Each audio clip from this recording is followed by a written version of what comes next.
Dear students, welcome back. तो आज का हमारा टॉपिक रहेगा एनहार्मोनिक ऑसिलेटर।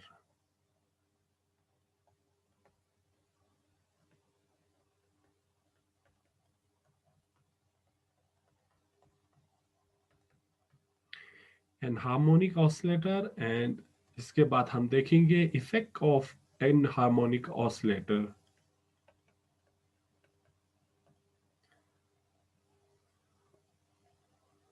हार्मोनिक ऑसिलेटर्स, ठीक है।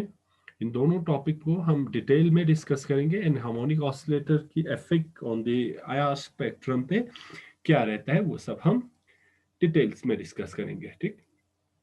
तो लास्ट लेक्चर्स में हमने डिस्कस किया था about harmonic oscillator and the selection rule of harmonic oscillator, ठीक।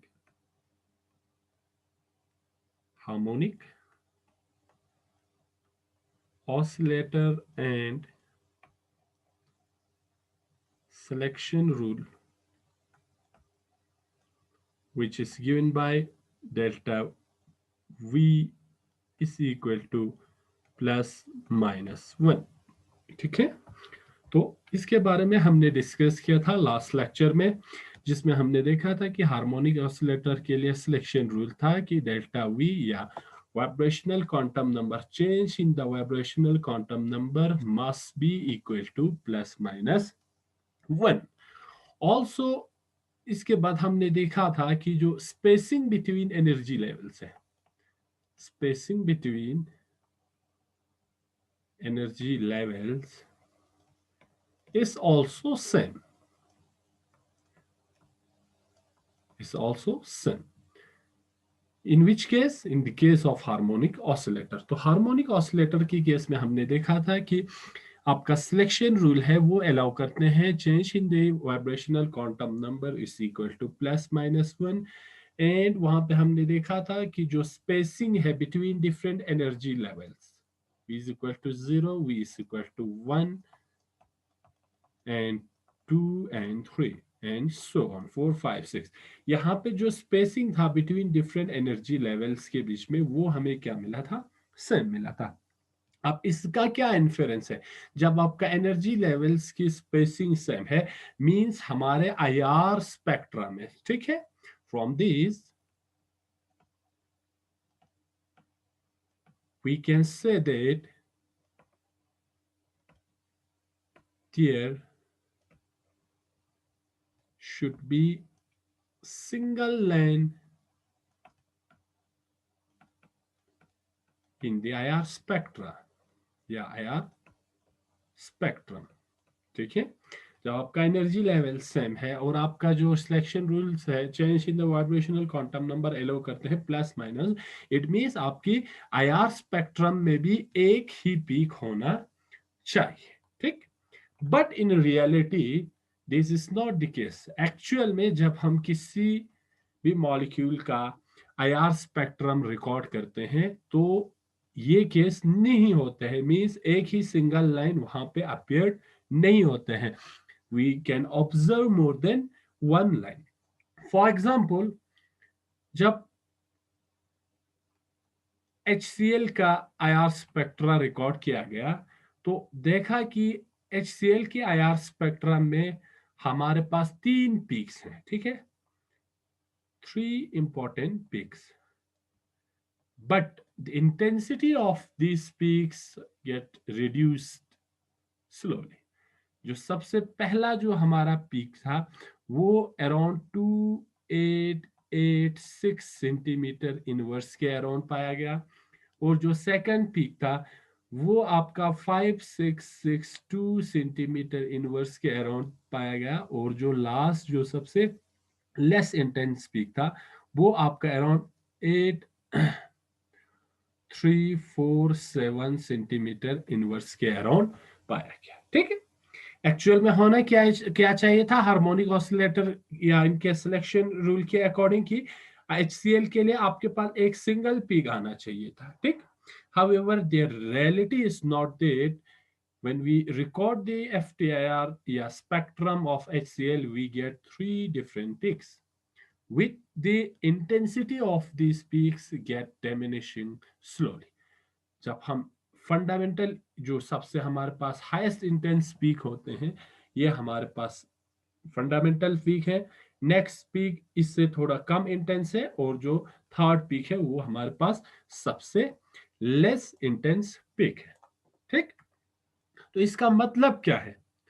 इसका मतलब यह है कि एक्चुअल में जो हमारे पास रियल मॉलिक्यूल्स होते हैं, ठीक है, रियल मॉलिक्यूल्स होते हैं, वो आपके जो हार्मोनिक मोशन है या हार्मोनिक जो हुक्स लॉ, जो कि हमने हार्मोनिक ऑसिलेटर की केस में डिस्कस करके आया था, उसको फॉलो नहीं करते हैं। ठीक है, क्योंकि तीन पीक नजर आ रहे हैं, हार्मोनिक ऑसिलेटर के अकॉर्डिंग हमें एक ही पीक होना चाहिए।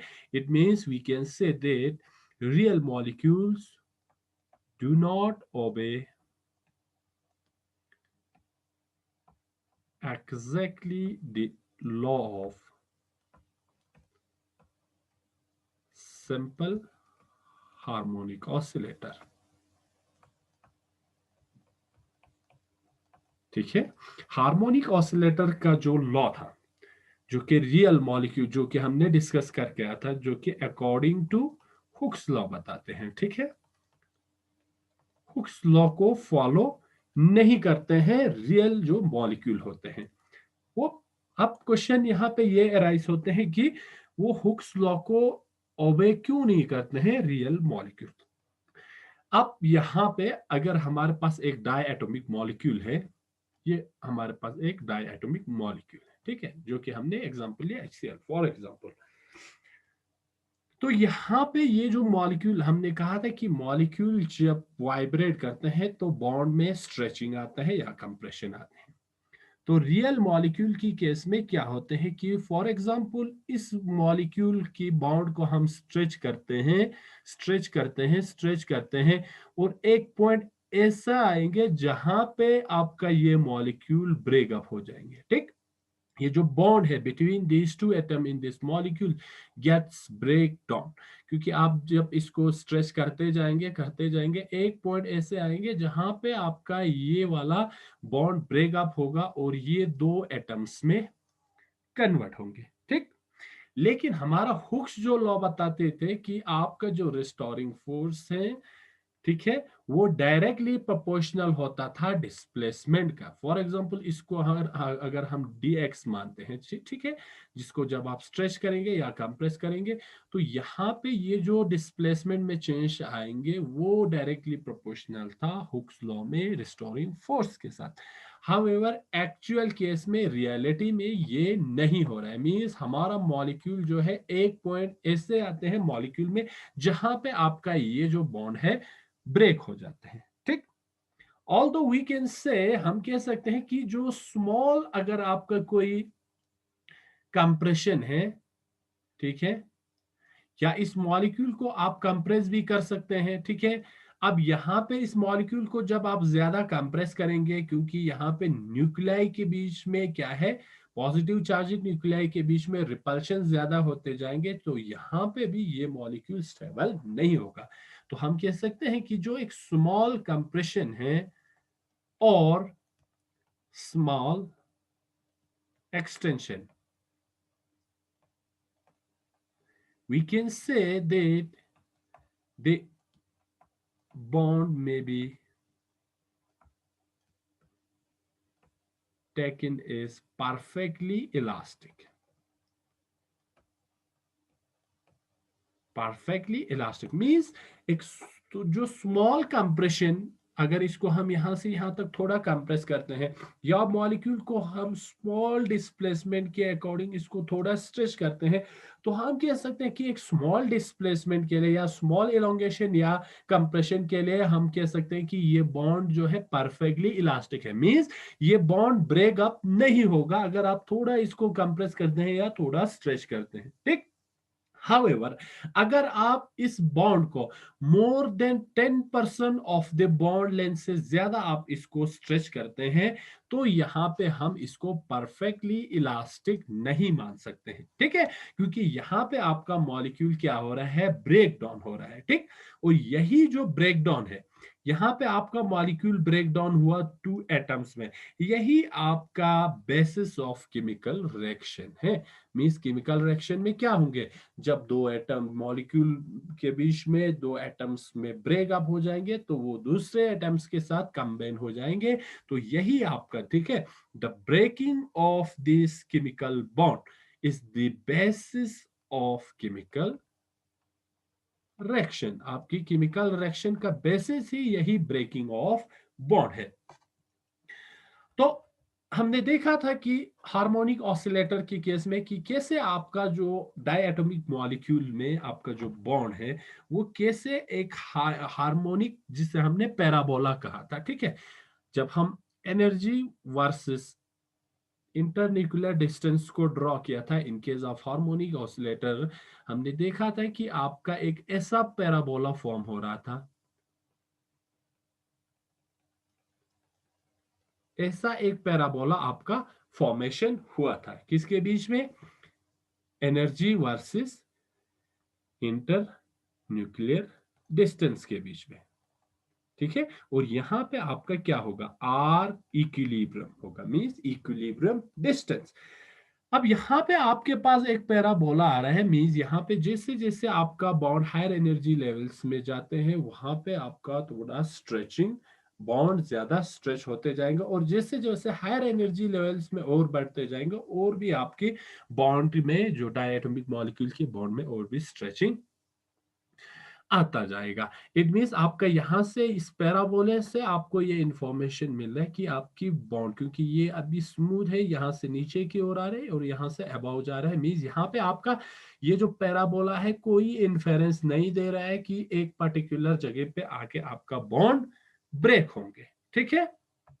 तो यहाँ पे आपका जो हार्मोनिक ऑसिलेटर का केस था, या parabola of this harmonic oscillator fails in case of real molecule, real molecule की केस में आपका ये वाला पैराबोला फेल होते हैं। Although we can say that for a small vibrational motion, ठीक, this parabola can work, but if the vibrational displacement, yeah, vibrational motion leads to a large displacement, we can say that an inharmonic cases, yeah, inharmonic oscillator cases can arise, which can say that the restoring force now is not, आपका जो F था वो is not directly proportional to displacement.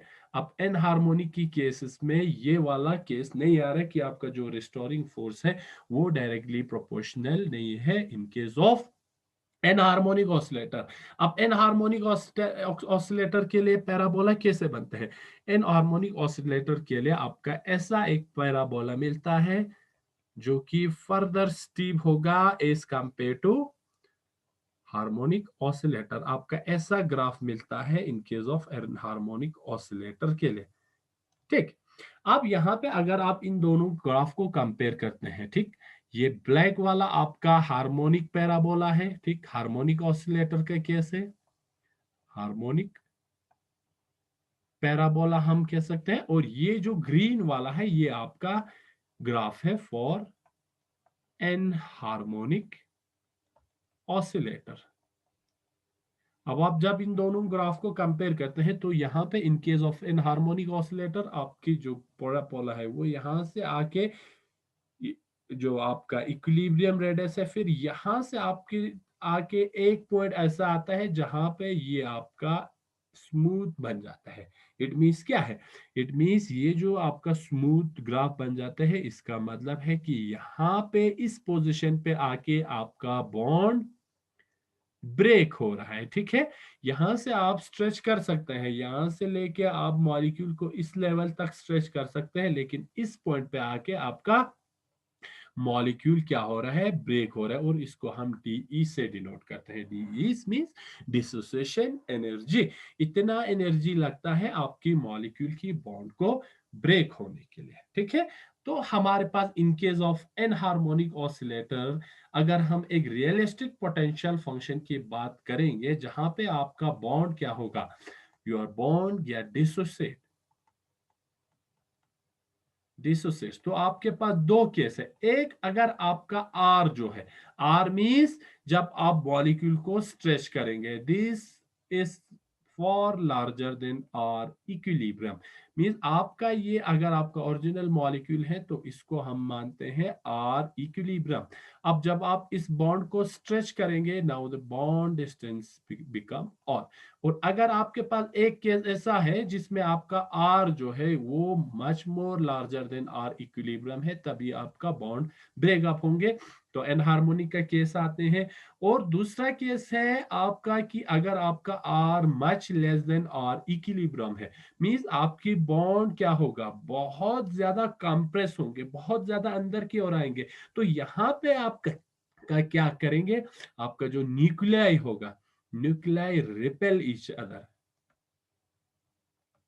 इस case में आपके क्या होंगे, यहाँ पे आपका बॉन्ड ज्यादा स्ट्रेच होने से ब्रेक हो गया था, यहाँ पे आपका क्योंकि न्यूक्लियाई दोनों क्या है, सेम चार्जेस हैं, तो आपका न्यूक्लियाई दोनों एक दूसरे को क्या करेंगे, रिपेल करेंगे। So in case of anharmonic oscillator this the potential becomes much steeper, आपका ये और भी स्टीपर बनता जाएगा,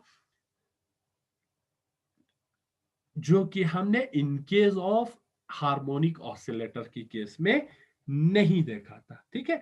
अब यहां पे अगर हम हार्मोनिक ऑसिलेटर की ग्राफ को देखें तो यहां पे हमें यह भी इन्फेरेंस मिलता है कि harmonic oscillator, in case of harmonic oscillator, क्योंकि हमें यहाँ पे कोई बॉन्ड डिसोसिएशन का कोई ग्राफ या इंफॉर्मेशन नहीं मिलते, इट मींस यहाँ पे ये भी हम कह सकते हैं कि हार्मोनिक ऑसिलेटर के केस में ये भी कह सकते हैं कि आपका ये दोनों बॉन्ड है, न्यूक्लियाई है, वो एक दूसरे को क्रॉस करते हैं, जो कि एक फिजिबल पॉइंट नहीं है, ठीक है, जो कि आपका यहाँ पे कोई सेंस नहीं बनता है, मीन्स क्योंकि दोनों न्यूक्लियाई क्या है, पॉजिटिव चार्जेस है, तो ये जितना एक दूसरे के पास आते जाएंगे उतना आपका इन दोनों के बीच में रिपल्शन भी बढ़ता जाएगा, ठीक।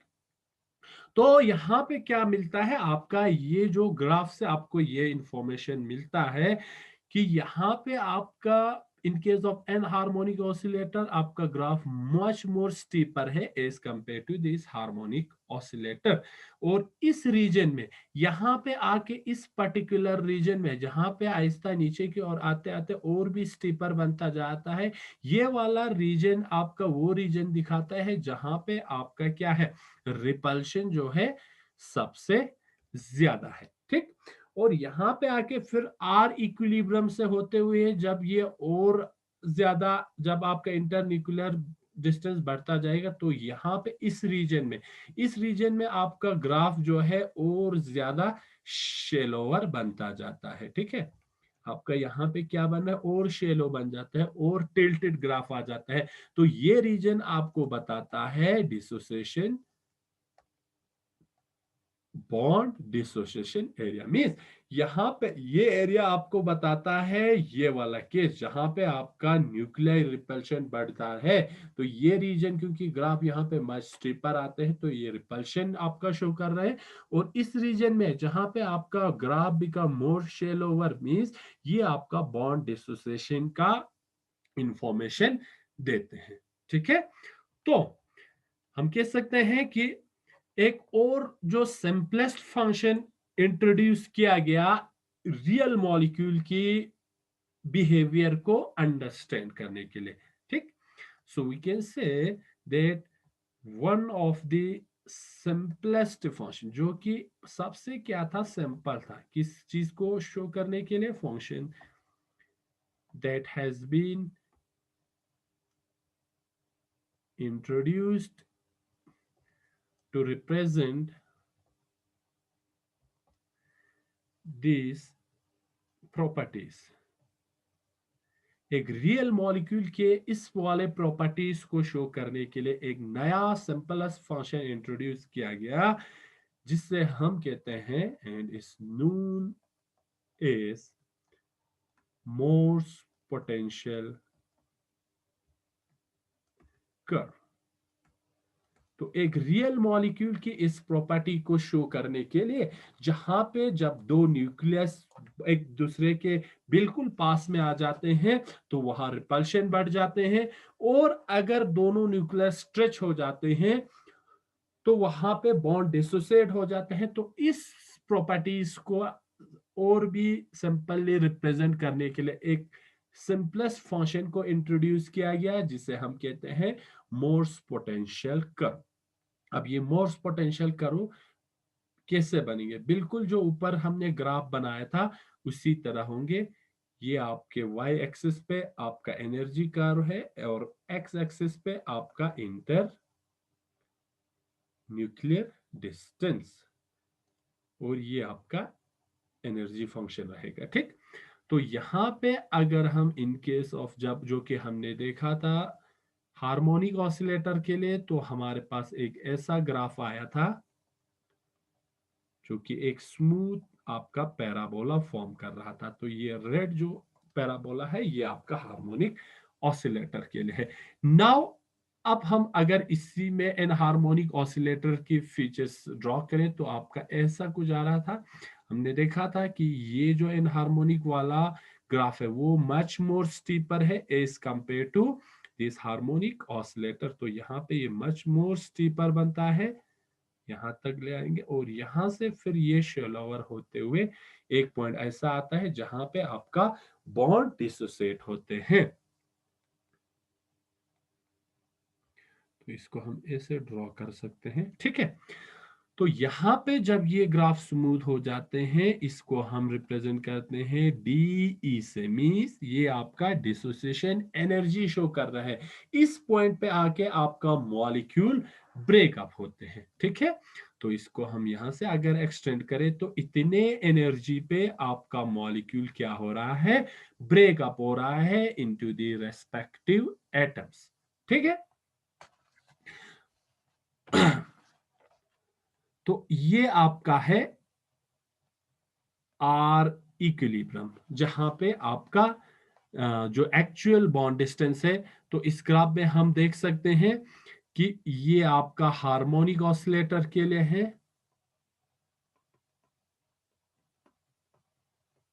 और ये जो ग्राफ है वो आपका एन हार्मोनिक ऑसिलेटर के लिए है, ठीक है। तो इसी ग्राफ को हम कहते हैं मोर्स पोटेंशियल कर्व, या वी कैन फर्दर से Morse potential energy curve.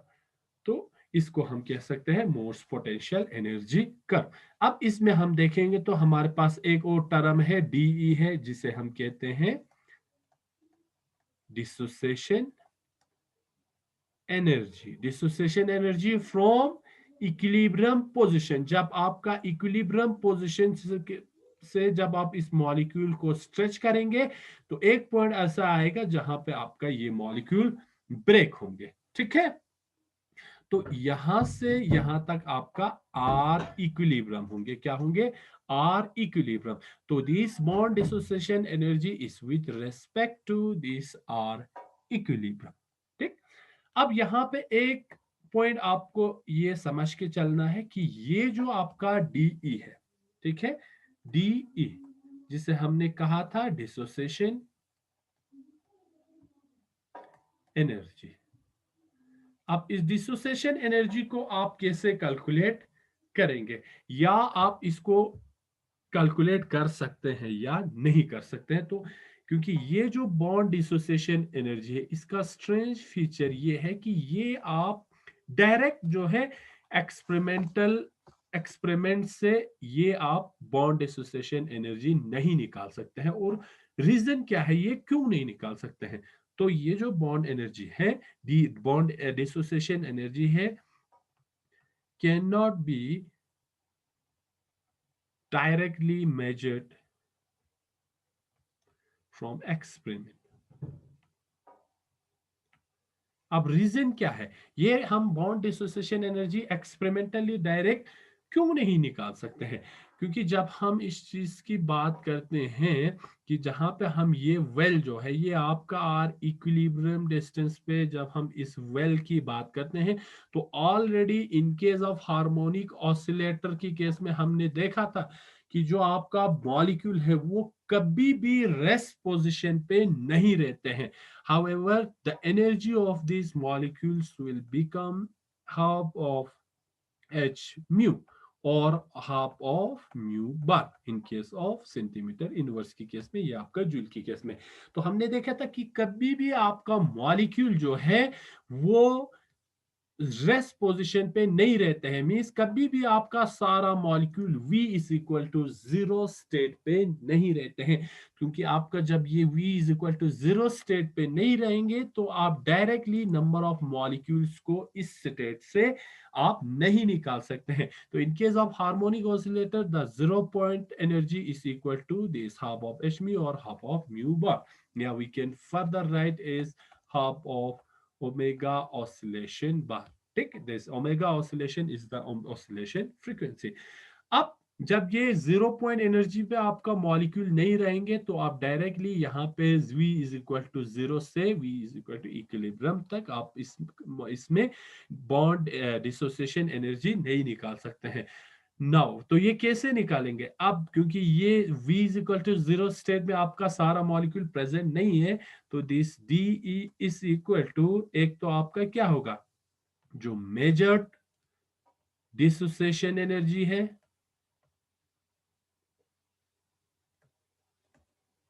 Energy this D is equal to measured dissociation energy plus दूसरा है आपका जीरो पॉइंट एनर्जी। तो इस इक्वेशन से हम ये डिसोसिएशन बॉन्ड डिसोसिएशन एनर्जी को निकाल सकते हैं। एक तो जो आप एक्चुअल बॉन्ड डिसोसिएशन एनर्जी आप मेजर करेंगे वो, प्लस कितना जीरो पॉइंट एनर्जी है, इन दोनों के सम आपको डिसोसिएशन एनर्जी देंगे। क्योंकि जीरो पॉइंट एनर्जी आपका कहता है कि आपकी मॉलिक्यूल जो है वो कभी भी रेस्ट पोजीशन पे नहीं रहते हैं। मींस आपका कभी भी सारा मॉलिक्यूल इस वेल के जो सबसे नीचे वाले पोर्शन पे प्रेजेंट नहीं रहेंगे। इसीलिए बॉन्ड डिसोसिएशन एनर्जी को हम डायरेक्टली एक्सपेरिमेंट से कैलकुलेट नहीं कर सकते हैं। ठीक है, तो यहां से हमें ये इंफॉर्मेशन मिलता है कि जो आपका हार्मोनिक पोटेंशियल कर्व है, दिस जो रेड वाला कर्व है, ये आपका नाइसली एक्सप्लेन कर सकता है ये जो बॉटम वाले पोर्शंस पे। मींस इसका मतलब क्या है, bottom portion of this well, means we can say that this harmonic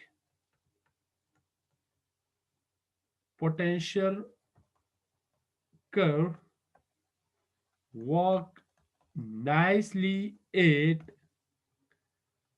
low vibrational state। जब आपका लो वाइब्रेशनल स्टेट होंगे, मींस ये बॉटम ऑफ दिस वेल पे रहेंगे, तो आपका हार्मोनिक ऑसिलेटर या हार्मोनिक पोटेंशियल कर्व अच्छे से काम कर सकते हैं।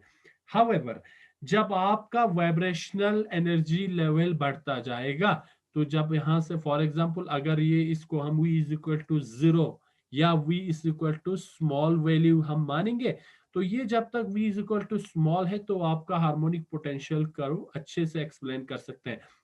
लेकिन जैसे जैसे आपको मॉलिक्यूल हायर एनर्जी लेवल्स पे बढ़ते जाएंगे तो आपका हार्मोनिक पोटेंशियल कर्व काम नहीं करेंगे। फिर उसके लिए आपको नया एक पोटेंशियल है जो कि फॉर एन हार्मोनिक ऑसिलेटर है। तो ये जो एन हार्मोनिक ऑसिलेटर वाला एक्सप्रेशन है वो हम कैसे निकालेंगे, तो ये एन हार्मोनिक ऑसिलेटर पोटेंशियल के लिए एक नया एक्सप्रेशन है, वो हम देखेंगे क्या है। The expression for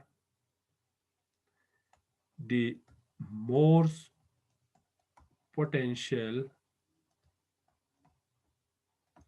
is given by, आपका जो मोर्स पोटेंशियल के लिए जो एक्सप्रेशन है वो बराबर है आपका म्यू आर। ठीक है, या म्यू पोटेंशियल है, इसको आप ई भी लिख सकते हैं, is equal to D E square bracket 1 minus e raised power means exponent minus a r minus r equilibrium whole square. Let's consider this is equation number 1. तो नया जो मोर्स पोटेंशियल है हार्मोनिक के लिए तो हमने ऑलरेडी डिस्कस कर चुके हैं, तो एन हार्मोनिक के लिए या this Morse potential energy curve के लिए एक नया एक्सप्रेशन है जो कि वी आर या potential is equal to D E. D E क्या है आपका यहाँ पे डिसोसिएशन एनर्जी या बॉन्ड डिसोसिएशन एनर्जी, और एक ए है ये भी आपका यहाँ पे क्या है कांस्टेंट है, ठीक है। D E bond dissociation energy, a is constant, और आर माइनस आर इक्विलिब्रियम क्या है change in the displacement with respect to the vibrational energy. Vibrational energy आपकी बॉन्ड लेंथ में कितना चेंज आते हैं करते हैं वो है R minus R E is equal to हम एक्स भी लिख सकते हैं, जो कि हमने in case of harmonic oscillator की केस में हमने देखा था, ठीक है। तो ये वाला एक्सप्रेशन है। अब इसमें हम कुछ कंडीशंस को अप्लाई करते हैं कि अगर इसमें हम डिफरेंट कंडीशंस अप्लाई करें, फॉर एग्जांपल आपका R is equal to R E है, मींस आपके इक्विलिब्रियम पोजीशन पे है, ठीक है। तो आपका इसमें क्या केस बन सकते हैं? So the first condition is at equilibrium position. Equilibrium position पे मींस जब आपकी मॉलिक्यूल में कोई डिस्टरबेंस नहीं है, means R equilibrium is equal to R, ठीक। R equilibrium is equal to R. अब जब आपका आर इक्विलिब्रियम और आर बराबर है मींस ये वाला टर्म आपका क्या होगा, that is R minus R E is equal to zero. ये आपका जीरो बन जाएंगे। तो ये वाले इक्वेशन क्या बनेंगे, V R is equal to D E raise for 1 - e raise पर, ये आपका जीरो है, जीरो इंटू ए, ये ओवरऑल आपका जीरो बन जाएंगे, ठीक है। And this is square, and we know that e raise पर जीरो या exponential of zero is equal to 1। तो ये आपका 1 - 1 बन जाएंगे। दिस इज एक्सपोनेंशियल रेस पर जीरो इज इक्वल टू 1, ये आपका 1 के बराबर होते हैं, ठीक है। तो यहां से ये हमें पता चलता है 1 - 1 is 0, so VR is equal to 0. इस केस में हमारा VR, the potential becomes 0. So we can say, so the potential becomes 0 and it is minimum. क्योंकि आपका जब आपकी जो एक्चुअल बॉन्ड डिस्टेंस पे है, मॉलिक्यूल आपका सबसे स्टेबल स्टेट में है, तो आपका वहां पे पोटेंशियल जो है सबसे मिनिमम है, मींस आपकी मॉलिक्यूल जो है सबसे स्टेबल स्टेट पे है। नेक्स्ट, अगर आपका दूसरा कंडीशन ऐसा होगा R is equal to infinity, means आपका मॉलिक्यूल जो है हाईली स्ट्रेच हो चुका है और यहाँ पे ब्रेक हो चुका है।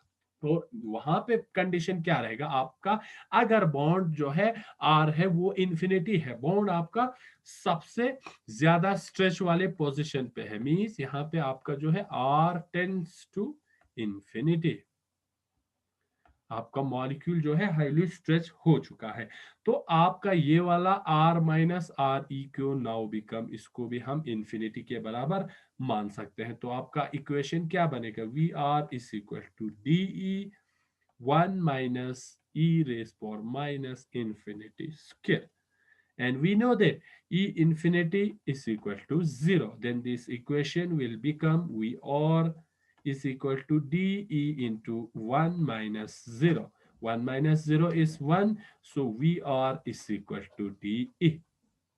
So the potential becomes equal to dissociation energy from the equilibrium position. तो इस कंडीशन पे हमें क्या मिलता है, so the potential this VR is equal to the dissociation energy, dissociation energy from the किससे, equilibrium position से, equilibrium position। तो यहां पे आपका potential will become to dissociation energy. ठीक है। So the third condition is if the R is very less than R equilibrium, means ये कब होंगे, जब आपका मॉलिक्यूल जो है वो कंप्रेस होंगे, तभी आपका R होंगे लेस देन R इक्विलिब्रियम। ठीक। तो यहां पे फिर आपका इक्वेशन क्या बनेंगे, the V R will become D E into 1 - e⁻⁻⁻⁻ R equilibrium. आप इक्विलिब्रियम पे डिपेंड करेंगे। So we can say in this case the potential या एनर्जी इंक्रीजेस एक्सपोनेंशियली। एक्सपोनेंशियली इस पे डिपेंड करेंगे, जो कि आपका एक इंप्रूवमेंट है, which is an improvement over the harmonic oscillator, जो कि हार्मोनिक ऑसिलेटर से little bit more improved functions है। ठीक। सो यहां से फिर हम कह सकते हैं कि आपका जो मोर्स पोटेंशियल कर्व है,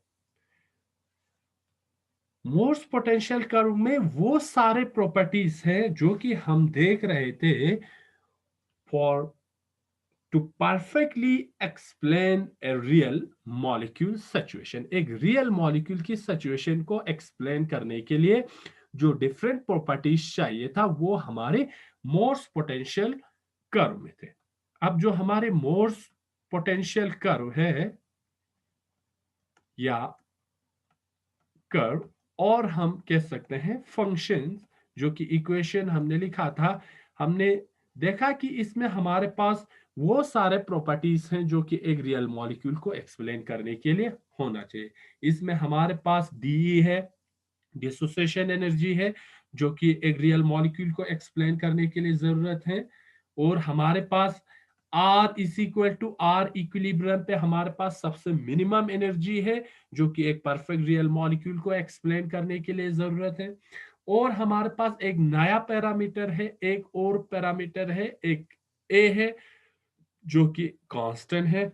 ये जो कांस्टेंट है, ये एक नया पैरामीटर है जो कि इन केस ऑफ हार्मोनिक ऑसिलेटर में नहीं था। मोर्स पोटेंशियल में ए भी है जो कि कांस्टेंट है, और ये जो कांस्टेंट है, ये आपका, इससे हम एक फिटिंग पैरामीटर भी कह सकते हैं। फिटिंग पैरामीटर, फिर फिटिंग पैरामीटर क्यों कहेंगे, क्योंकि इसका वैल्यू जो है वो चेंज होता है।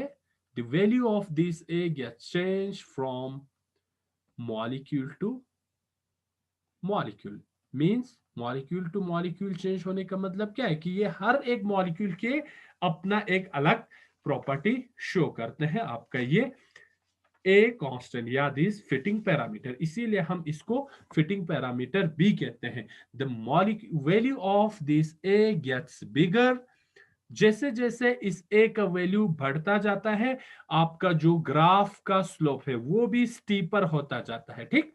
जैसे जैसे आपका ए का वैल्यू इंक्रीज होता है, आपका graph becomes more steeper, this graph becomes more steeper. ठीक है।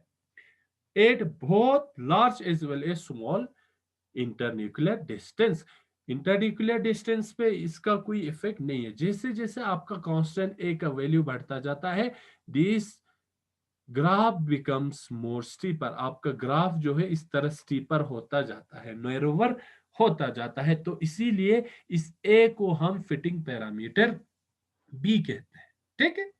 तो यहां से हमें और भी रिलेटिवली न्यू इंफॉर्मेशन मिलता है as compare to the harmonic oscillator. ठीक। नाउ हम देखेंगे एनर्जी इक्वेशन हम कैसे निकालेंगे in case of N harmonic oscillator. ठीक। तो जिस तरह हम हार्मोनिक ऑसिलेटर की केस में हमने देखा था कि जब आपका जो इक्वेशन था फॉर हार्मोनिक ऑसिलेटर, इसको जब हम सॉल्व करते थे इन द श्रोडिंगर इक्वेशन, तो हमें मिलता था एक एनर्जी के लिए इक्वेशन। सिमिलरली जो हमारे पास मोर्स पोटेंशियल फंक्शन है, ठीक है, if we solve this Morse potential या if we substitute this Morse potential function in the Schrodinger equation, और इसको जब हम सॉल्व करेंगे तो हमारे पास ये इंफॉर्मेशन मिलता है कि जो vibrational energy levels are also quantized, ठीक। so when these, हम लिख सकते हैं Morse function which is equal to VR is equal to DE, function हमारे पास क्या था, VR is equal to DE 1 minus exponential of minus AR minus R equilibrium whole square। जब इस फंक्शन को हम यूज करते हैं, function is used in, this function is used in the Schrodinger wave equation, Schrodinger equation, instead of V is equal to half of kx square, जो कि हमने harmonic oscillator की केस में यूज किया था। अब इसकी जगह पे अगर हम इस इक्वेशन को यूज करते हैं, इसका सॉल्यूशन जो बताते हैं, the solution reveals that the vibrational energy levels are quantized। यहां से हमें ये इंफॉर्मेशन मिलता है कि जो वाइब्रेशनल एनर्जी लेवल्स जो है वो क्वांटाइज्ड है। मींस वाइब्रेशनल एनर्जी के लिए भी आपका एक स्पेसिफिक एनर्जी का वैल्यू ही होगा। सो इसको हम सॉल्यूशन पे नहीं जाते हैं। द सॉल्यूशन, जब आप इसको सॉल्व करेंगे तो आपको ऐसा एक इक्वेशन मिलेंगे, रिटन एज, जो कि आपको याद रखना है, बहुत जरूरी है। E V epsilon V is equal to V plus half of, we can write as omega E bar minus V plus 1/2 square omega E bar chi E और एक्स ई सेंटीमीटर इनवर्स। ठीक है, जब आप इस वाले मोर्स फंक्शन को solve करेंगे Schrodinger equation में पुट करके, तो आपको एक इक्वेशन मिलेंगे जहां से आपको ये इंफॉर्मेशन मिलता है कि vibrational energy levels are also quantized. तो क्वांटाइज्ड होंगे तो इसका एक स्पेसिफिक वैल्यू होगा। तो जब आपको इसका सॉल्यूशन आप लिखेंगे तो ये इक्वेशन आपको मिलेंगे जहां पे आपका एनर्जी का value, vibrational energy level is equal to V plus half omega bar. अब ये जो पोर्शन है, ये वाला जो पोर्शन है वो बिल्कुल आपका हार्मोनिक ऑसिलेटर वाला केस है। अब हार्मोनिक ऑसिलेटर केस के साथ अब यहाँ पे कुछ नया वैल्यू ऐड हुआ है जो कि आपका रियल मॉलिक्यूल की बिहेवियर को एक्सप्रेस करता है। वो है ये जो सेकंड पार्ट है, v plus 1/2 whole square omega ई बार एक्स ई। यहाँ पे कुछ नया आपको इंफॉर्मेशन ऐड हुआ है। अब ये ओमेगा ई बार क्या है, ये आपका ऑसिलेशन फ्रीक्वेंसी है, ऑसिलेशन फ्रीक्वेंसी, और इसका यूनिट है आपका सेंटीमीटर इनवर्स। और ये जो एक्स ई है, एक्स ई क्या है आपका, इससे हम कहते हैं N harmonic constant. N harmonic constant है, क्योंकि हम एन हार्मोनिक ऑसिलेटर के बारे में बात कर रहे हैं। आपके पास एक नया जो पैरामीटर्स ऐड हुए हैं, एक ये है, दूसरा एक्सी है जिसे हम N harmonic oscillator, N harmonic constant कहते हैं, और ये आपका यूनिट लेस है। अब ये जो दोनों पैरामीटर के लिए एक यूनिट लेस है, एक के पास सेंटीमीटर इनवर्स है, इसका यूनिट आपको बन जाएंगे सेंटीमीटर इनवर्स। ठीक है, तो ये पहला जो टर्म है वो हार्मोनिक ऑसिलेटर के एनर्जी के लिए जो इक्वेशन आया था बिल्कुल वही है। कुछ नया टर्म्स ऐड हुआ है जो कि मोर्स पोटेंशियल कर्व से, और वो है एक तो आपका v प्लस हाफ की स्क्वायर का डिपेंडेंस ऑफ दिस फंक्शन, दूसरा है आपका xc जो कि आपका एनहार्मोनिक कांस्टेंट है। अब यहां से फिर आपको क्या इंफॉर्मेशन मिल सकता है? 10 for a very large value of v क्या है आपका? v है आपका वाइब्रेशनल क्वांटम नंबर, और इसका वैल्यू आपका 0 1 2 3 4 5 6 कुछ भी हो सकता है स्टार्टिंग फ्रॉम 0। तो यहां पे हम ये कह सकते हैं कि for a very large value of this v where the harmonic oscillators does not work, जहां पे क्योंकि जैसे जैसे आपका वाइब्रेशनल एनर्जी बढ़ता जाता है, हार्मोनिक का जो पैराबोला है वो आपका बॉन्ड एसोसिएशन के बारे में कुछ नहीं कहते हैं। तो यहां पे जैसे जैसे v का वैल्यू बढ़ता जाएगा, वैसे वैसे ये जो सेकंड टर्म है वो क्या हो जाएगा? बिकम्स मोर इंपॉर्टेंट, और भी ये इंपॉर्टेंट होता जाएगा। क्यों? क्योंकि यहाँ पे v का जो स्केयर डिपेंडेंस है, v का वैल्यू डबल होता जाएगा। तो जितना ज्यादा v का वैल्यू बढ़ेगा उतना ज्यादा ये वाला सेकंड टर्म्स का वैल्यू भी बढ़ता जाएगा as compare to this first terms. ठीक है, क्योंकि फर्स्ट टर्म में आपका कोई स्क्वायर नहीं है। अगर इसमें आपका v का वैल्यू 1 आते हैं, ये 1 स्क्वायर बन जाएगा। अगर v का वैल्यू 2 आते हैं, यहाँ पे 2 स्क्वायर बन जाएंगे। तो ये वाला वैल्यू बढ़ता जाएगा। ठीक है, तो जैसे जैसे वाइब्रेशनल क्वांटम नंबर्स का वैल्यू बढ़ता जाएगा, सेकंड टर्म्स की डिपेंडेंस भी बढ़ता जाएगा due to the square dependence of this second term. ठीक, और यहाँ पे जब हम इस एक्स ई की वैल्यू की जगह हम बात करें, तो ये एक्स ई है आपका वेरी स्मॉल नंबर। ठीक है, इसका वैल्यू जो है वो ज्यादा नहीं होता है, ये अप्रोक्सीमेटली 0.01 के बराबर ही होते हैं। तो यूजुअली इसका कोई ज्यादा इफेक्ट नहीं रहते हैं। जो भी इफेक्ट रहेगा वो इस वाले सेकंड टर्म्स में v प्लस हाफ स्क्वायर का ही रहेंगे। तो यहां पे हम कह सकते हैं कि ये जो एक्स ई इस इक्वेशन में जो एड हुआ है, we can say that this is an perturbation we are applying to this harmonic oscillator problem, या हार्मोनिक प्रॉब्लम पे अब एक नया perturbation ऐड कर रहे हैं for this enharmonic, to account for this enharmonic oscillator। enharmonic oscillator के लिए हम एक और वैल्यू ऐड कर रहे हैं in the form of X A. ठीक है, क्योंकि इसका वैल्यू जो है बहुत स्मॉल है, अराउंड 0.01 के बराबर। तो ये ओवरऑल जो है सेकंड टर्म्स क्या होंगे, इसका वैल्यू भी स्मॉल हो जाएंगे। तो we can say that the second terms is a small perturbation to the vibrational energy for small values of v।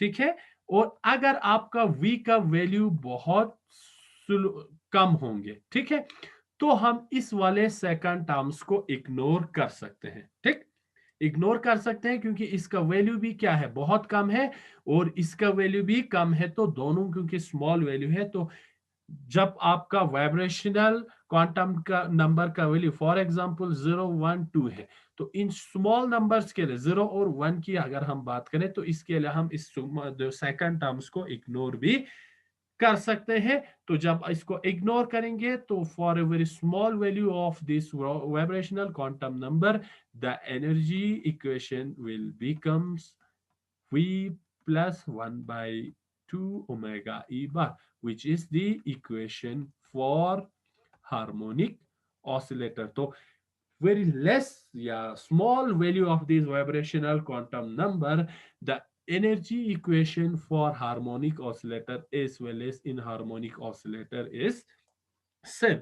दोनों क्या है, सेम है। ठीक है, अगर हम इस इक्वेशन सेकंड को अगर हम रीअरेंज करके लिखते हैं, तो हमारे पास ऐसा कुछ इक्वेशन बनते हैं।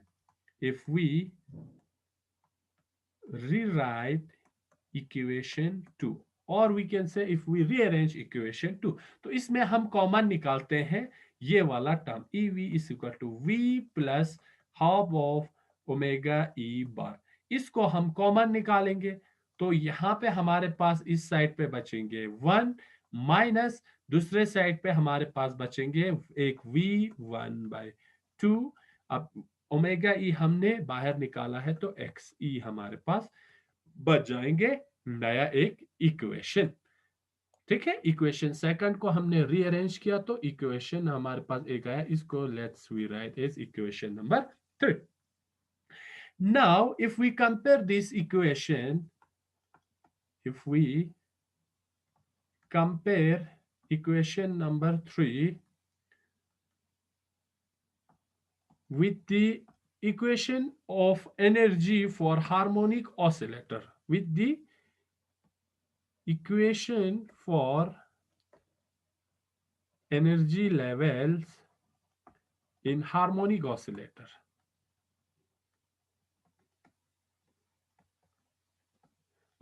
which is EV is equal to किसके बराबर था, V plus 1/2 omega oscillation bar. Equation number 4। अगर हम इन दोनों इक्वेशन को कंपेयर करते हैं, एक है एन हार्मोनिक के लिए, ये आपका एन हार्मोनिक के लिए, ये आपका हार्मोनिक के लिए है, तो दोनों ये क्या है, बराबर है। ठीक है, तो दोनों का लेफ्ट हैंड साइड बराबर है तो ये दोनों भी बराबर हो जाएंगे। ठीक, ये दोनों क्या होगा, बराबर होंगे। तो अगर हम इसको ऐसे लिखते हैं, v plus 1/2 omega oscillation bar is equal to v plus 1/2 this omega e bar into 1 minus v plus 1/2 xe। ठीक है, तो ये दोनों राइट हैंड साइड भी क्या होंगे, इक्वल होंगे। तो यहां पे आपका this v plus 1/2 and v plus 1/2 आपका कैंसल आउट होंगे, बचेगा आपके पास क्या, omega oscillation bar is equal to omega E bar 1 minus v plus 1/2 X E. ठीक है, ये आपका हार्मोनिक ऑसिलेटर वाला फंक्शन है, ये आपका एनहार्मोनिक ऑसिलेटर वाला फंक्शन है। अब इस इक्वेशन से आपको क्या पता चलता है, इस इक्वेशन से हमें ये पता चलता है कि एनहार्मोनिक ऑसिलेटर जो है वो बिहेव करता है like harmonic oscillator, but the oscillation frequency decrease steadily with increasing V. क्यों, क्योंकि देखो ये इसके इक्वल होंगे, ये दोनों बराबर है, बट जैसे जैसे आपका v का वैल्यू बढ़ता जाएगा वैसे वैसे ये नेगेटिव टर्म है तो ये क्या होंगे, कम होते जाएंगे। So we can infer from this equation that an harmonic oscillator behave like harmonic oscillator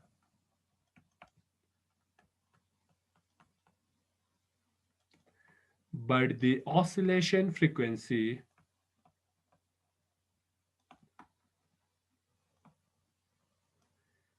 decreases। Oscillation frequency decrease होंगे स्टडीली जैसे जैसे आपका v का वैल्यू बढ़ता जाएगा विथ इंक्रीजिंग v। जैसे जैसे v का वैल्यू बढ़ता जाएगा, क्योंकि ये नेगेटिव वाला टर्म ज्यादा होता जाएगा, तो हार्मोनिक ऑसिलेटर और एनहार्मोनिक ऑसिलेटर जो है हार्मोनिक ऑसिलेटर की तरह बिहेव करेंगे, लेकिन जैसे जैसे कि v का वैल्यू बढ़ता जाएगा वैसे वैसे आपका ऑसिलेशन फ्रीक्वेंसी का वैल्यू भी कम होता जाएगा। ठीक, so let's consider a hypothetical energy state by putting the value v is equal to -1/2। चलो हम इस इक्वेशन में v का वैल्यू एक हाइपोथेटिकल वैल्यू लेते हैं। ठीक है, v is equal to -1/2 और इसको इस इक्वेशन में पुट करते हैं। तो यहां पे इस इक्वेशन में जब आप v के वैल्यू -1/2 रखेंगे, ठीक है, तो क्या होगा, तो आपका -1/2 ये और ये कैंसिल, 0, तो ये 0 into this x is 0, so your omega oscillation bar will become to omega e bar। ठीक है, v का वैल्यू जब आप पुट करेंगे v is equal to -1/2, so your omega oscillation bar is equal to omega E. ठीक है, in case of N harmonic oscillator we are writing omega E, and in case of harmonic oscillator we are writing omega oscillation bar. ठीक है, so here we can say that is omega oscillation bar is equal to omega e bar। यहां पे molecule क्या होगा, the molecule will be at equilibrium at zero vibrational energy. तो यहां पे क्या होगा, जब आप हार्मोनिक और एन हार्मोनिक दोनों का वाइब्रेशनल फ्रीक्वेंसी बराबर होंगे तो आपका मॉलिक्यूल जो है इक्विलिब्रियम पोजीशन पे रहेंगे और विथ जीरो वाइब्रेशनल एनर्जी होगा जीरो के बराबर। सो दिस ओमेगा ई बार, इसको हम डिफाइन कर सकते हैं, can be defined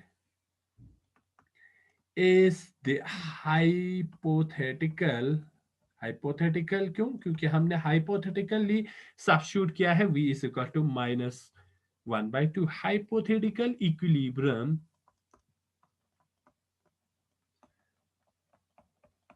oscillation frequency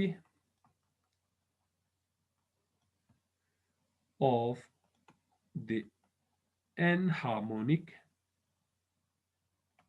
system। तो इस ओमेगा ई को हम डिफाइन कर सकते हैं, एक हाइपोथेटिकल इक्विलिब्रियम ऑसिलेशन फ्रीक्वेंसी है ऑफ द एनहार्मोनिक सिस्टम।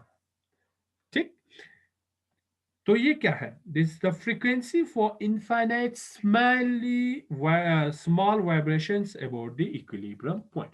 तो अगर आपकी फॉर एग्जांपल ये इक्विलिब्रियम पोजीशन है, तो इस इक्विलिब्रियम पोजीशन से अगर थोड़ा बॉन्ड डिस्टेंस में चेंज आते हैं, फॉर एग्जांपल थोड़ा सा कंप्रेशन या थोड़ा सा इलोंगेशन, ठीक, तो ये वो फ्रीक्वेंसी है कि ये इक्विलिब्रियम पोजीशन से थोड़ा डिस्प्लेसमेंट या वाइब्रेशनल इक्विलिब्रियम पॉइंट से थोड़ा अगर आपके डिस्प्लेसमेंट में चेंज आता है बॉन्ड में, उसको हम कहते हैं omega E bar. So this omega is nothing, it's just a hypothetical equilibrium oscillation frequency in case of enharmonic oscillator।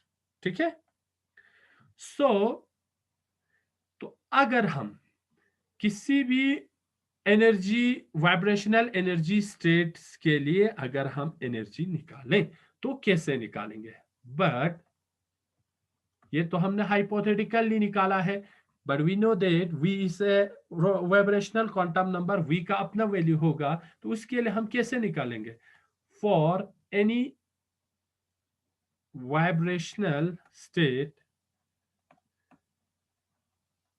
where v is positive, the energy is given by this expression।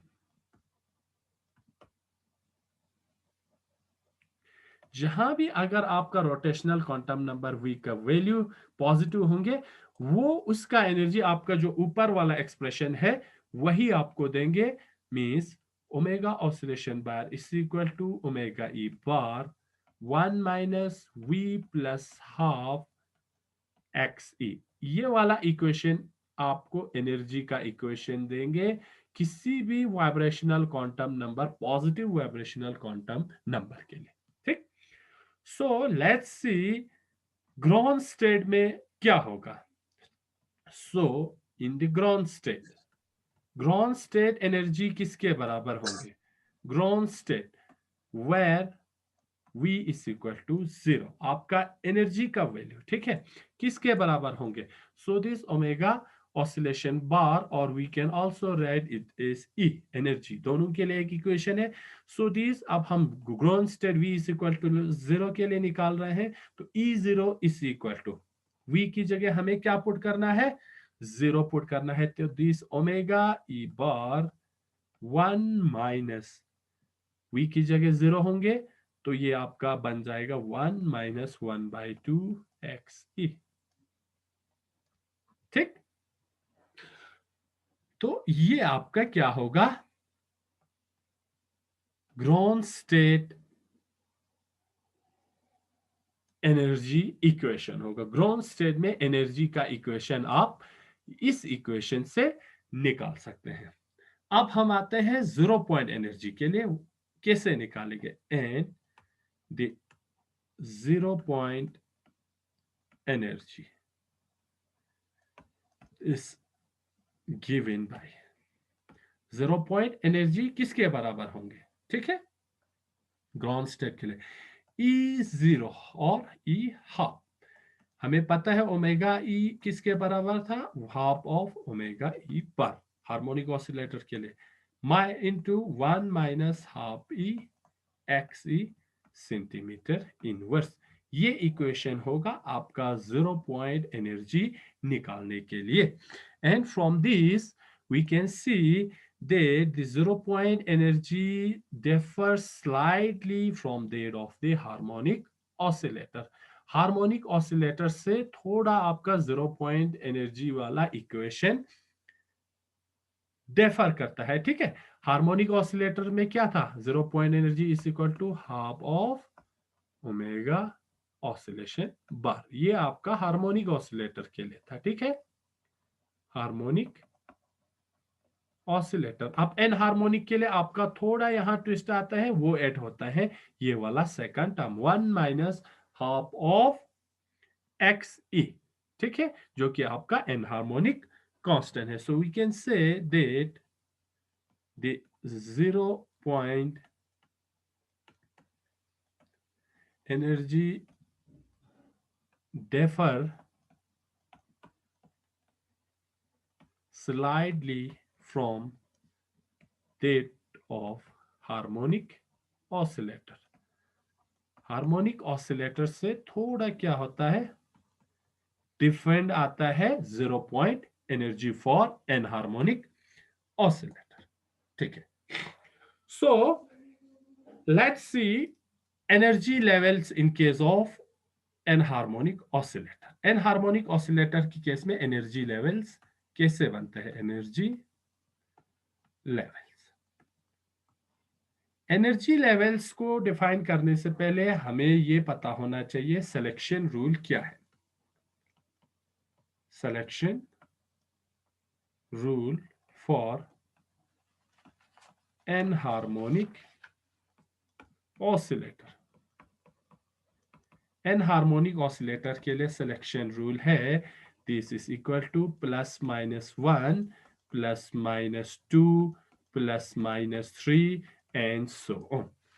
Means यहाँ पे किसी भी level में आपका transaction हो सकता है, but जो मैक्सिमम ट्रांसैक्शन, जो ऑब्जर्वेबल ट्रांसैक्शन है, वो आपका एनर्जी लेवल या वाइब्रेशनल लेवल 3 तक ही जाता है। इसके बाद अकॉर्डिंग टू सिलेक्शन रूल आपका ट्रांसैक्शन हो सकते हैं, but the intensity of the transaction is very very less या unobservable. So the maximum transactions we can study is from plus minus 1 to plus minus 3। ये आपको सिलेक्शन रूल याद रखना है in case of N harmonic. Harmonic के case में हमारे पास सिर्फ था प्लस माइनस 1। तो एनर्जी लेवल्स कैसे चेंज हुए in case of N harmonic oscillator, वो हम देखेंगे। We know that the energy expression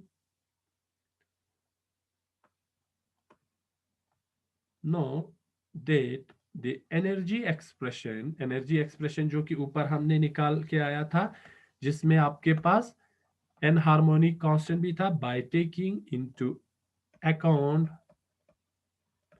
of anharmonicity वाला फंक्शन जब हम अकाउंट में लेते हैं तो हमारे पास एक एनर्जी इक्वेशन आते हैं, वो है EV is equal to V plus 1/2 omega E bar minus नया एक फंक्शन ऐड होता है मी plus 1/2 square X E omega ई बार। ये हमारे पास एनर्जी के लिए इक्वेशन था। ठीक, now let's compare the energy levels of harmonic and unharmonic oscillators। यहां पे हम दोनों को कंपेयर करते हैं। ठीक है, तो एक हमारे पास है हार्मोनिक ऑसिलेटर, दूसरा हमारे पास है एनहार्मोनिक ऑसिलेटर। एनहार्मोनिक ऑसिलेटर के लिए एनर्जी का इक्वेशन ये है, हार्मोनिक के पास हमारा बिल्कुल सिंपल इक्वेशन है जो कि first part of this equation है। ये वाले first part of this equation बिल्कुल आपका हार्मोनिक ऑसिलेटर के लिए यही एनर्जी का इक्वेशन था। और हमारे पास फॉर एग्जांपल हम डिफरेंट एनर्जी लेवल्स बनाते हैं, V is equal to 0, V is equal to 1, V is equal to 2, V is equal to 3 and so on. तो इसमें V इज इक्वल टू 0 जब हम पुट करते हैं तो दिस विल बिकम, आपका एनर्जी लेवल्स ऐसा फॉर्म होंगे। जब 0 पुट करेंगे तो this will become half of omega E.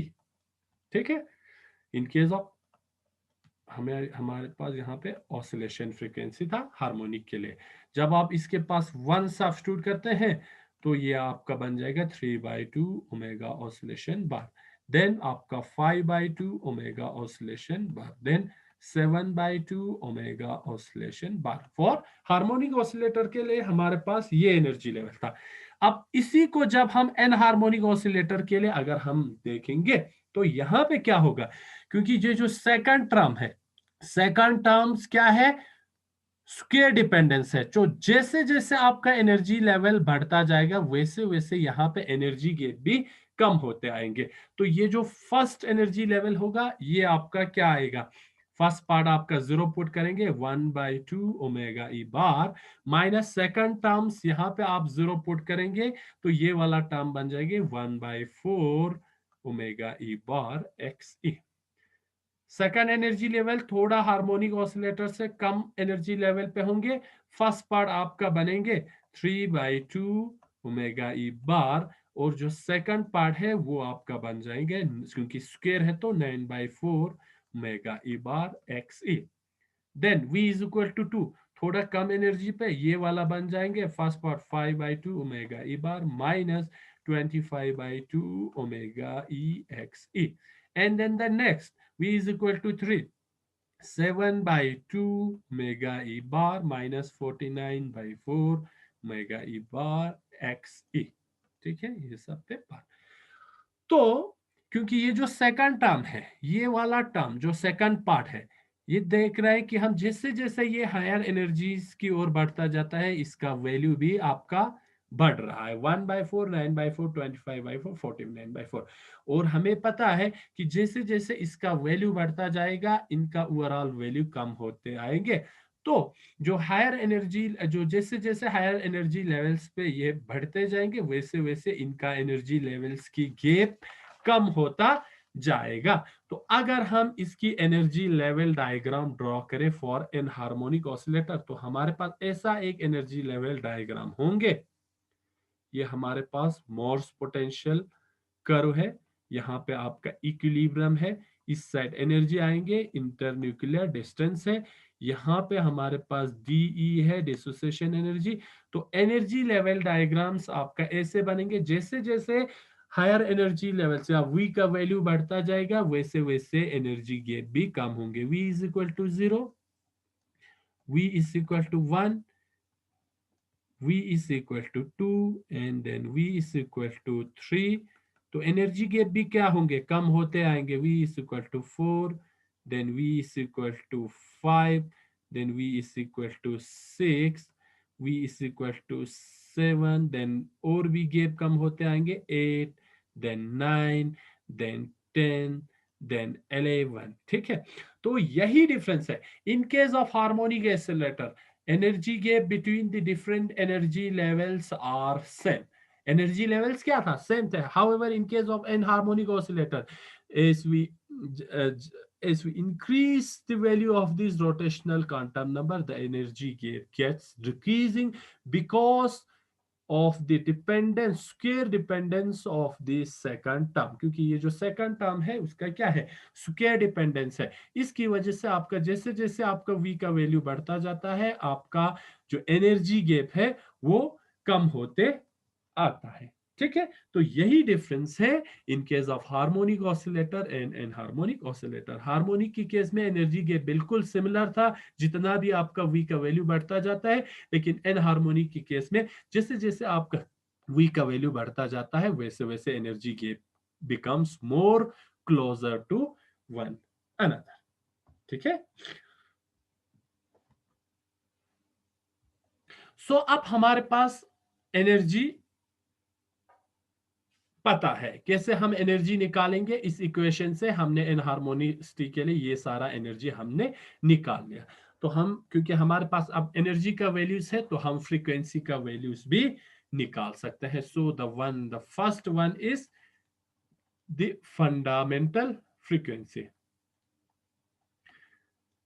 Fundamental frequency जो कि सबसे क्या होगा, हाईली इंटेंस होंगे। ठीक, अब fundamental frequency means delta V is equal to plus minus one, क्योंकि सिलेक्शन रूल बोलते हैं plus minus one, plus minus two, plus minus three. तो पहला जो फ्रीक्वेंसी होगा वो उसको हम फंडामेंटल फ्रीक्वेंसी कहते हैं, और delta V is equal to plus minus one होंगे, और इसका इंटेंसिटी होगा वो अच्छा होगा, विथ कंसिडरेबल इंटेंसिटी।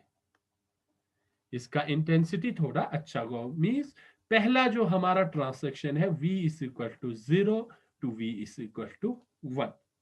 अब हम इसका फ्रीक्वेंसी निकालेंगे। v is equal to 0 to v is equal to 1, delta E will become v1 minus v2, this will become v1 minus v0।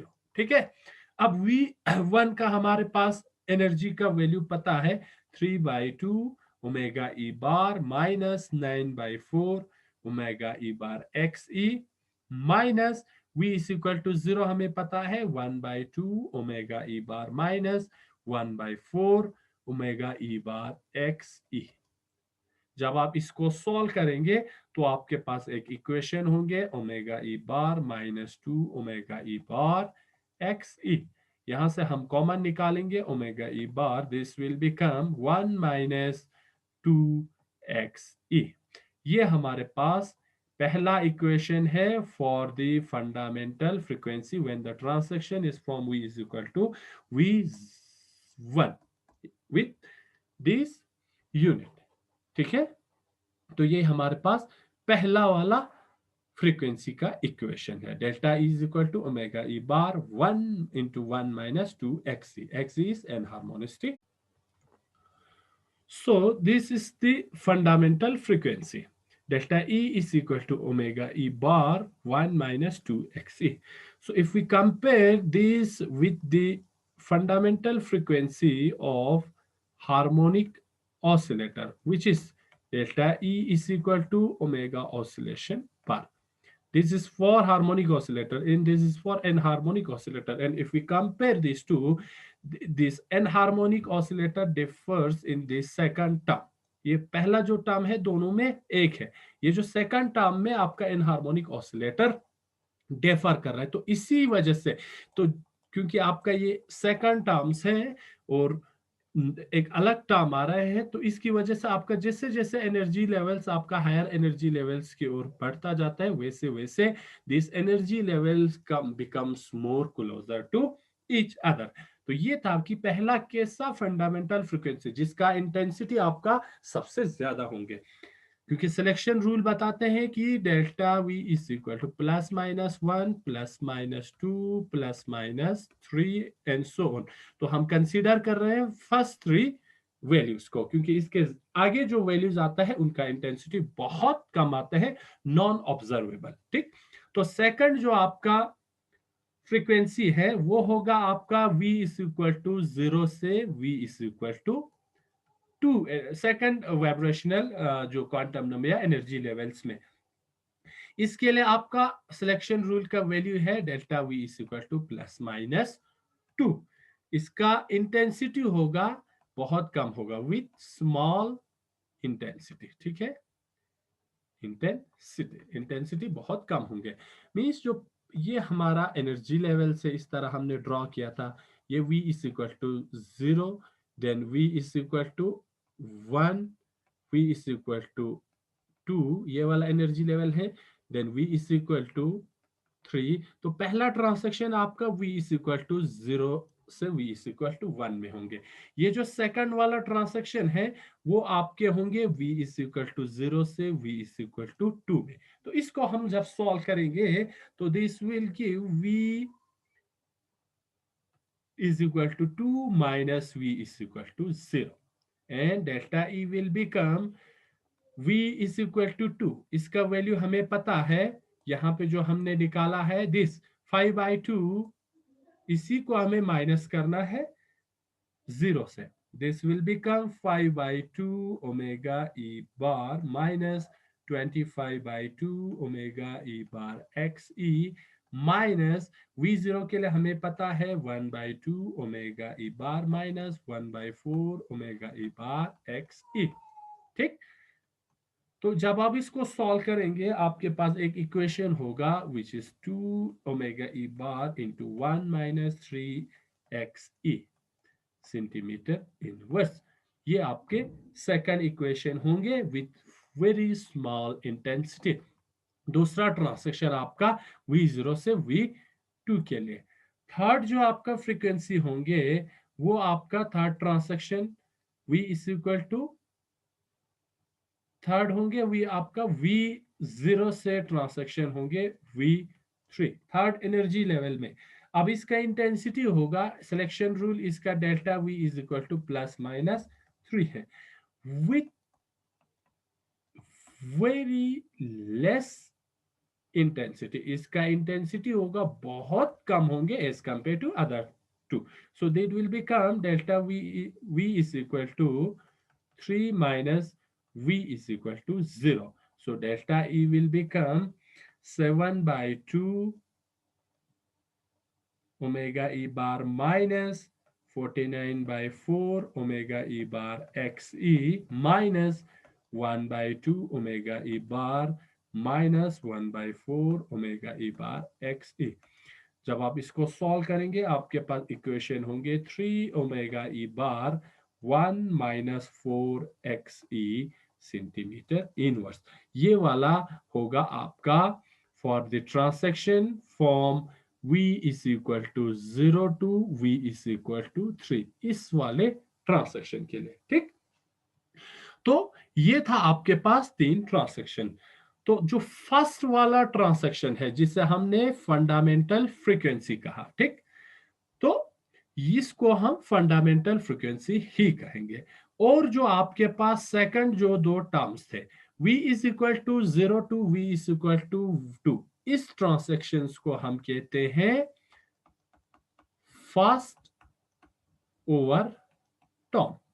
First over term means V is equal to ground state से आपका transaction होना first transaction state V is equal to 0। इस transaction को हम कहते हैं first over term. And when the transaction take place from 0 to third energy level, तो इस ट्रांसेक्शन को हम कहते हैं सेकंड ओवर टर्म। इन टर्म्स को आपको याद रखना है। When the transaction take place from ground state to V is equal to, यहाँ पे 2 था, यहाँ पे 3, इसको हम कहते हैं second over term.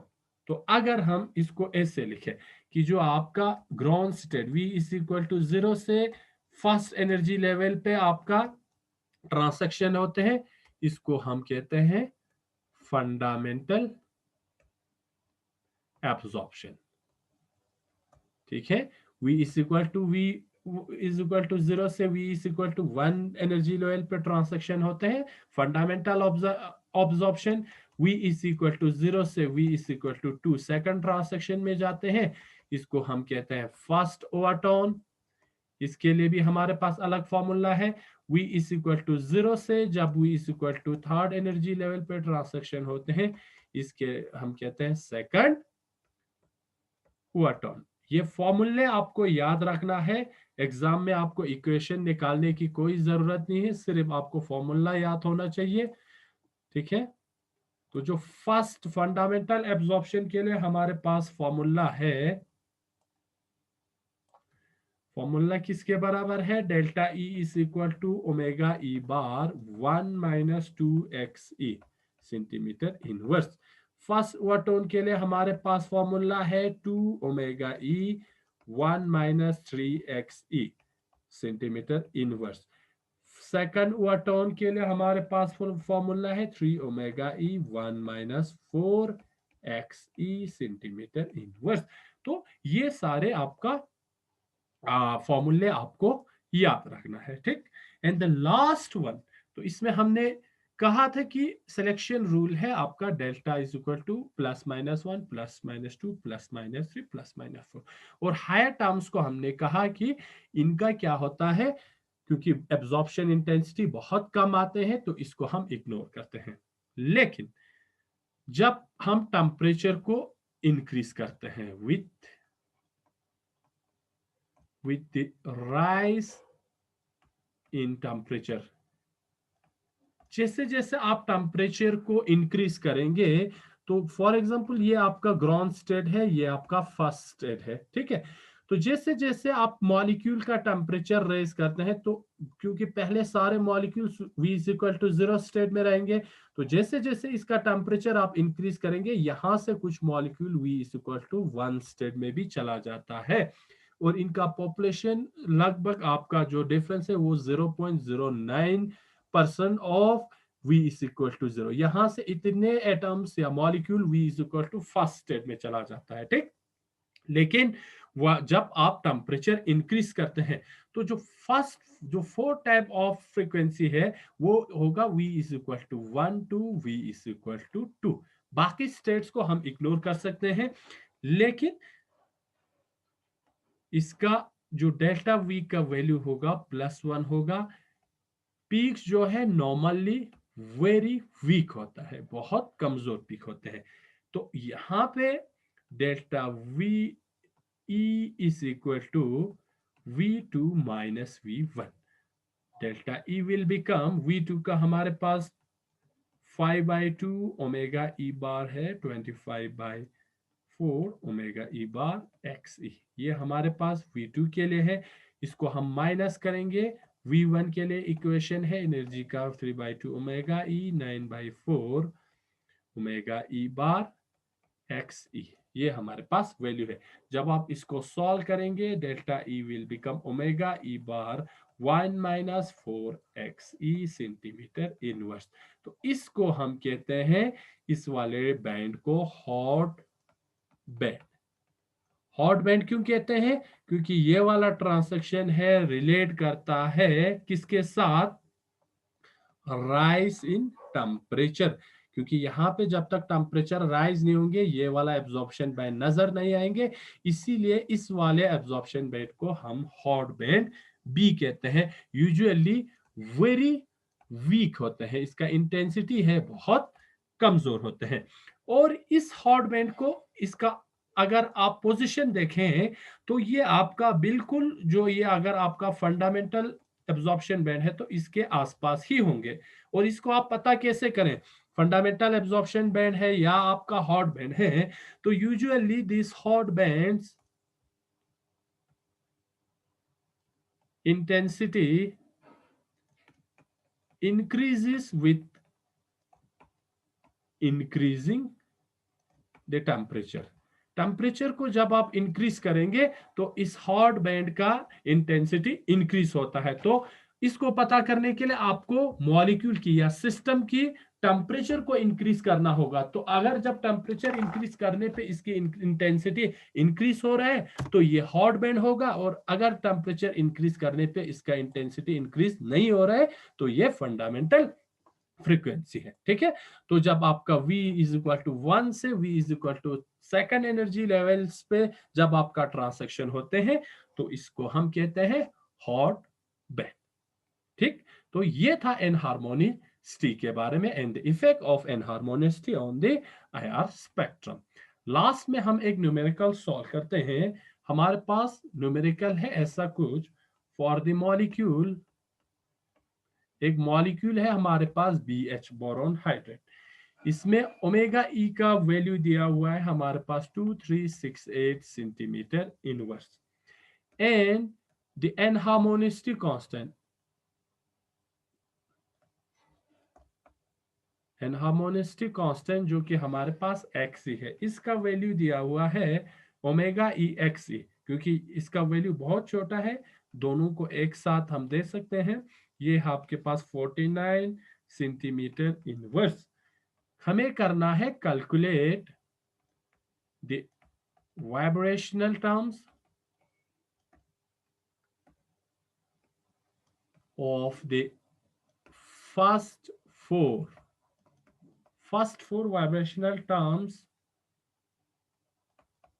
vibrational levels हमें निकालने हैं, and determine the spacing between them। और जो चार वाइब्रेशनल लेवल्स हैं उनके बीच में स्पेसिंग कितना है वो हमें कैलकुलेट करना है। तो इसको सॉल्व कैसे करें? We know that the equation for energy is equal to V is equal to 1 by 2 omega E bar minus V plus 1 by 2 whole square omega E X E. ये वाला इक्वेशन, एनर्जी का equation हमारे पास है, इसको use करके हम निकाल सकते हैं। तो फर्स्ट फोर निकालना है। सबसे पहले हम ई इक्वल टू 0 को निकालते हैं। तो v का वैल्यू क्या होगा? 0 plus 1 by 2 omega E bar. Omega E bar का अब हम वैल्यू सब्स्टिट्यूट करते हैं,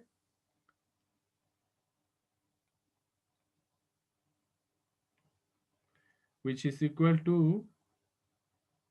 2368 centimetre inverse minus 0 plus 1 by 2 square into इसका वैल्यू हमारे पास है 49 सेंटीमीटर इनवर्स। जब आप इसको कैलकुलेट करेंगे, this will become 1184 minus 12 and 1172 centimetre inverse. ये आपका E इज इक्वल टू 0 होगा। Next E is equal to 1 plus 1 by 2 into 2368 centimetre inverse minus 1 plus 1 by 2 का स्क्वेयर इंटू 49 सेंटीमीटर इनवर्स। जब आप इसको कैलकुलेट करेंगे, this will become 3552 minus 110 and this will become 3442 centimeter inverse। उसी तरह आप is equal to 2, this will become 2 1 by 2 into 2368 centimeter inverse and this will become 2 plus 1 by 2 का square into 49 centimeter inverse। This will become 5920 minus 306 and this will become 5614 centimeter inverse. And the last is E3 is equal to 3 plus 1 by 2 into 2368 centimeter inverse minus 3 plus 1 by 2 square into 49 centimeter inverse is equal to, when you solve this will become 8288 minus 600 and this will become 7688 centimetre inverse. ठीक, तो ये हमारे पास ऐसे हम जो चार vibrational levels है इनको कैलकुलेट कर सकते हैं। अब नेक्स्ट जो क्वेश्चन है वो कहते हैं स्पेसिंग, इनके बीच में स्पेसिंग कितना है बिटवीन द एनर्जी लेवल्स। और तो स्पेसिंग हम कैसे निकालेंगे? G1 माइनस, इसको हम ऐसे लिख सकते हैं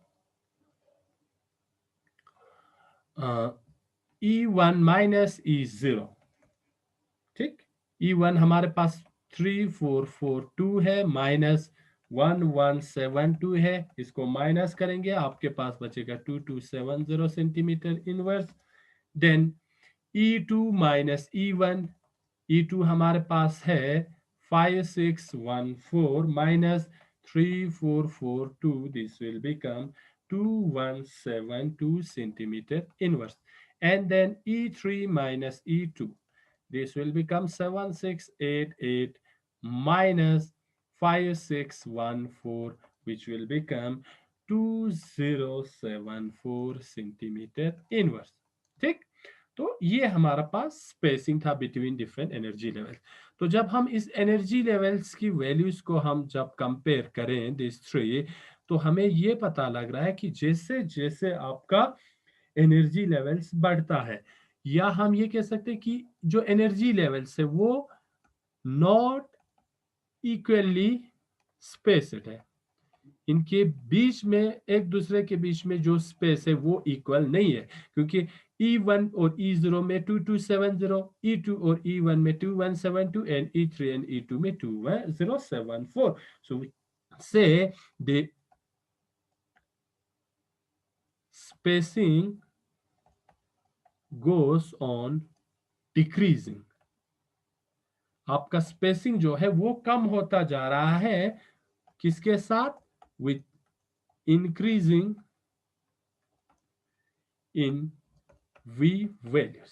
V values means vibrational quantum number की वैल्यूज जैसे जैसे बढ़ता जाता है, वैसे वैसे आपका स्पेसिंग भी घटता जा रहा है, और यही हमारा इनहार्मोनिसिटी का क्या है, इफेक्ट है। ठीक है, तो विद दिस हमारा इनहार्मोनिसिटी यहीं पे हम स्टॉप कर